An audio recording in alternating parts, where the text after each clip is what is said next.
कि भारत में जो शिक्षा नीति है सक्षम परिवार के बच्चों के लिए बनाया जा रहा है और हमको ये भी समझ आ रहा है कि इस विषय पर एक बड़ा कंस्पिरेसी ऑफ साइलेंस हो रहा है और अब भी एक कंस्पिरेसी ऑफ साइलेंस है। 13 स्कूल जब हम लोगों ने सर्वे करना शुरू किया तो 4 स्कूल ऐसा है जिसको बनना ही नहीं चाहिए था। मतलब उस 4 स्कूल का अगर बिल्डिंग और भूमि आप जोड़िए तो लगभग 1.5 करोड़ रुपए का संपत्ति नष्ट हुआ है। इसका मतलब शिक्षा और भ्रष्ट जो गठजोड़ है उस स्कूल को बनाया। हमको लगता है कि एक शिक्षा अधिकार कानून जो है उसका अनुपालन एकदम नहीं हो रहा है। एक ऐसा स्कूल जहां एक सिंगल मेल पैरा टीचर हो जिसको 2 से 3 महीने तनख्वाह नहीं मिली है, वो उधार पे मिड डे मील चला रहा है।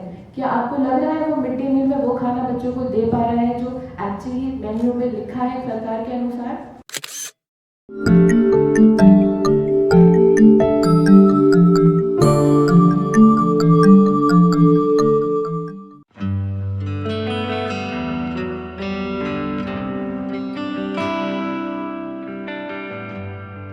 सरकार ने झारखंड के स्कूली बच्चों को, खासकर आदिवासी, दलित और गरीब बच्चों को त्याग दिया है।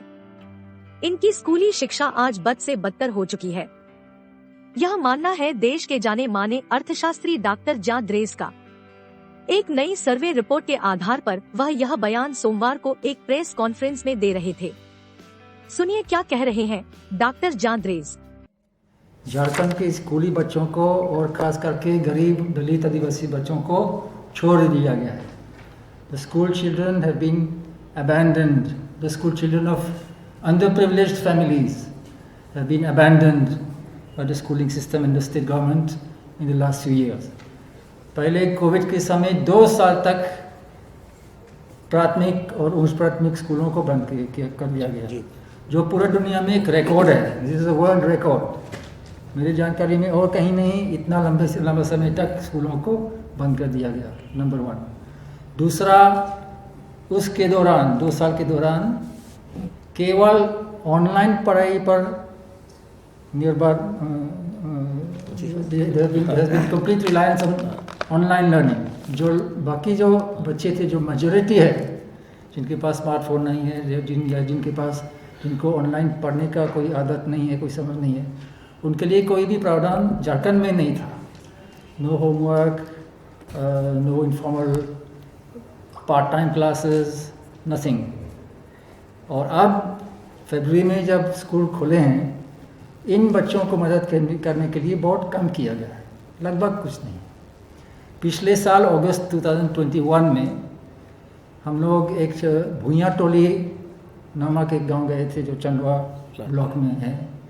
तब हमको पता चला कि वहाँ के बच्चे केवल घूम रहे हैं, पढ़ाई टोटल छोड़ दिए हैं, उनके लिए उनको मदद करने के लिए कोई नहीं है।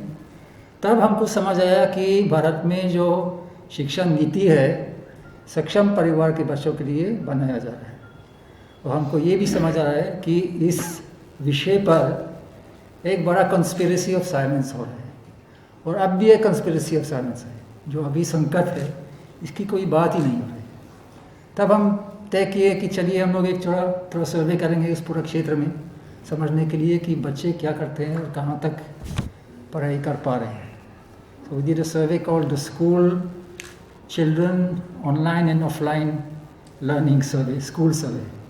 The survey report was called Locked Out Emergency Report on School Education. उस सर्वे से पता चला कि ज़्यादा से ज़्यादा बच्चे उस क्षेत्र में थे, और ख़ास करके गरीब परिवार में और आदिवासी दलित गांव में, जो लिखना पढ़ना 100% भूल गए थे। और ये समझना मुश्किल नहीं है, जब शुरू से ही इतना कम पढ़े हैं और 2 साल तक खाली मतलब स्कूल से वंचित है, तो कितना याद रखेंगे। So this year, after 1 year, we wanted to know कि अब क्या स्थिति है, what has been done to help this children. Doctor Jean Dreze जिस हालिया सर्वे रिपोर्ट का हवाला दे रहे थे उसे झारखंड के ज्ञान विज्ञान समिति द्वारा तैयार किया गया है। यह नई सर्वे रिपोर्ट झारखंड में स्कूली शिक्षा प्रणाली की निराशापूर्ण स्थिति को उजागर करती है। यह रिपोर्ट सितंबर से अक्टूबर 2022 में झारखंड के ज्ञान विज्ञान समिति के साथियों द्वारा झारखंड के 16 जिलों के 138 प्राथमिक और उच्च प्राथमिक विद्यालयों के सर्वेक्षण पर आधारित है। सर्वे रिपोर्ट से यह साफ हो गया है कि इनमें से कोई भी स्कूल शिक्षा के अधिकार अधिनियम द्वारा निर्धारित मानदंडों को पूरा नहीं करता है। यह खामियां बेहद हताश करती हैं। उदाहरण के लिए 1/3 प्राथमिक विद्यालयों में एक ही शिक्षक है और वह भी ज्यादातर पारा शिक्षक ही है। उनके पास एक शिक्षक के जिम्मे औसतन 51 छात्र हैं। इन स्कूलों में ज्यादातर छात्र यानी करीब 87% दलित या आदिवासी बच्चे हैं। अन्य विद्यालयों में भी शिक्षकों की भारी कमी है। सैंपल में केवल 19% उच्च प्राथमिक विद्यालयों में प्रति शिक्षक 30 से कम छात्र थे, जैसा कि आरटी अधिनियम के तहत निर्धारित किया गया है। झारखंड में स्कूली शिक्षा प्रणाली की निराशापूर्ण स्थिति प्राथमिक शिक्षा के प्रति दशकों की सरकारी उदासीनता को दर्शाती है। यह उदासीनता अन्यायपूर्ण है। यह बिल्कुल गलत है, क्योंकि सभी के लिए गुणवत्तापूर्ण शिक्षा झारखंड की अर्थव्यवस्था और समाज को पूरी तरह से बदल सकती है। इसे अन्याय इसलिए कहेंगे क्योंकि यह उत्पीड़ित वर्गों और समुदायों को वहीं रहने पर मजबूर करती है जिस बदहाली में वे अब तक जी रहे हैं। पहले से ही कमजोर झारखंड में स्कूली शिक्षा प्रणाली को कोविड संकट के दौरान भारी झटका लगा। ज्यादातर शिक्षकों को लगता है कि कक्षा 1 से 5 के अधिकांश बच्चे इस साल की शुरुआत में जब स्कूल फिर से खुले तब तक पढ़ना और लिखना भूल गए थे। सर्वेक्षण के दिन प्राथमिक विद्यालयों में बच्चों की उपस्थिति केवल 58% और उच्च प्राथमिक विद्यालयों में 68% थी। चलिए एक बार फिर से चलते हैं प्रेस कॉन्फ्रेंस परिसर में और सुनते हैं अन्य वक्ताओं के विचार। 6700 स्कूल बंद हो चुका है। दुमका में रानेश्वर प्रखंड में एक गांव में 1953 से चलने वाला स्कूल बंद हो गया। उस पर हम लिखे भी थे लगातार। तो सरकार ये प्रूव करने की कोशिश लगी कि ये स्कूल 53 का नहीं। पहला बात तो कि ये 53 का स्कूल का बंद हो जाना। दूसरा है कि गिरिडीह में एक पंचायत है बिरनी प्रखंड में, जहां 13 स्कूल बंद हो गया है। 13 स्कूल जब हम लोगों ने सर्वे करना शुरू किया तो 4 स्कूल ऐसा है जिसको बनना ही नहीं चाहिए था। मतलब उस 4 स्कूल का अगर बिल्डिंग और भूमि आप जोड़िए तो लगभग 1.5 करोड़ रुपए का संपत्ति नष्ट हुआ है। इसका मतलब शिक्षा और भ्रष्ट जो गठजोड़ है उस स्कूल को बनाया था। हमको लगता है कि एक शिक्षा अधिकार कानून जो है उसका अनुपालन एकदम नहीं हो रहा है। तो इसको एक कानून तो बना हुआ लेकिन अनुपालन नहीं हो रहा। तो हम कैसे इस पर काम कर सकते हैं, ये एक मौलिक सवाल हमारे पास बैठा है। एकल विद्यालय की बात कर रहे हैं कि आप एक शिक्षक, हम एक विद्यालय में जब गए और एक शिक्षक देखे तो वो शिक्षक आने के साथ साथ जो है तो 2 घंटा उसको लग जाता है मिड डे मील के सुचारू रूप से चलाने के लिए, लोगों को लाइन अप करने के लिए, बच्चों के लिए करने के लिए। वो ने पढ़ाने को छोड़कर बाकी सब काम वो करता है।